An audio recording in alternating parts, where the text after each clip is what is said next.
Hey everyone, it's Nick here with TechRaptor, and I'm here with Kevin from Focus Home Entertainment, and we're going to be talking about A Plague Tale: Innocence.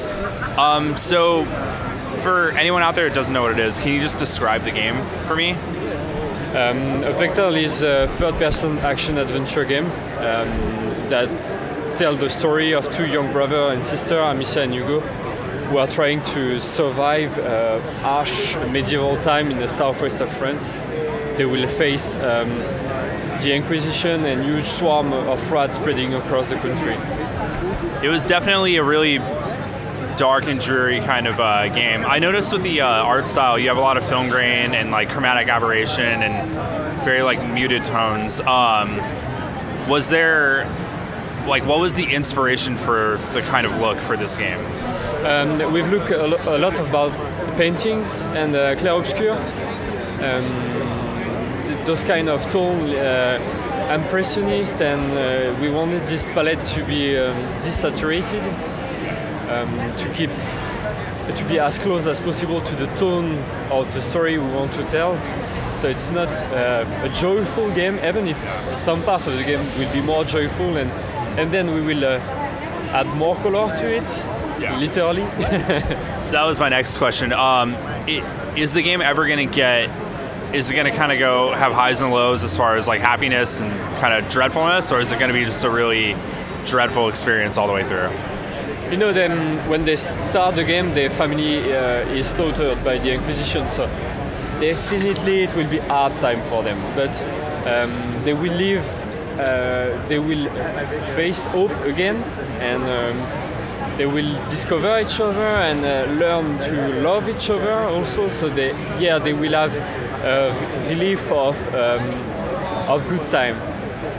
Even if the event they will face hard, very hard.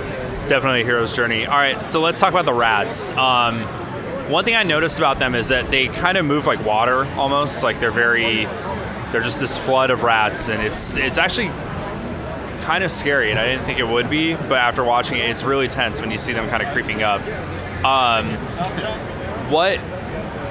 Are there more than just one rat, or can you talk about the backstory on them at all, or is that just kind of are they infected or? The rat are the kind of personification of the plague, the Black Plague, that was the disease that happened at this time. But as the plague itself, the sickness plague, is not tangible, visible, we wanted to use a visual representation of it. And the common thinking about the Black Plague was that was the rat that was spreading the disease around the country, even if it was not that right. It's a common belief. So we wanted to incarnate the virus by using those rats, the huge swarm of rats spreading and moving around the world and covering the world. That's a really interesting way to do that. So besides the rats, there's also the Inquisition and soldiers and thieves and whatnot.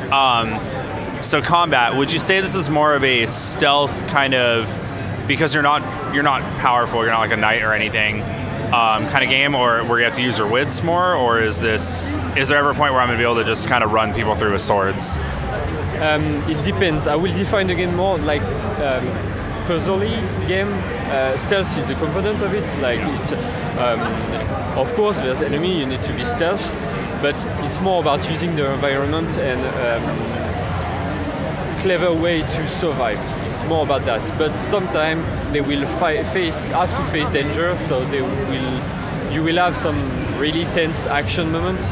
But it's related to the event they will have to face, not just for action purpose only. You know, Amicia is not a warrior, she's 14 and she's a noble. So she don't know how to fight. So the only moment she will have to fight is because they are forced to.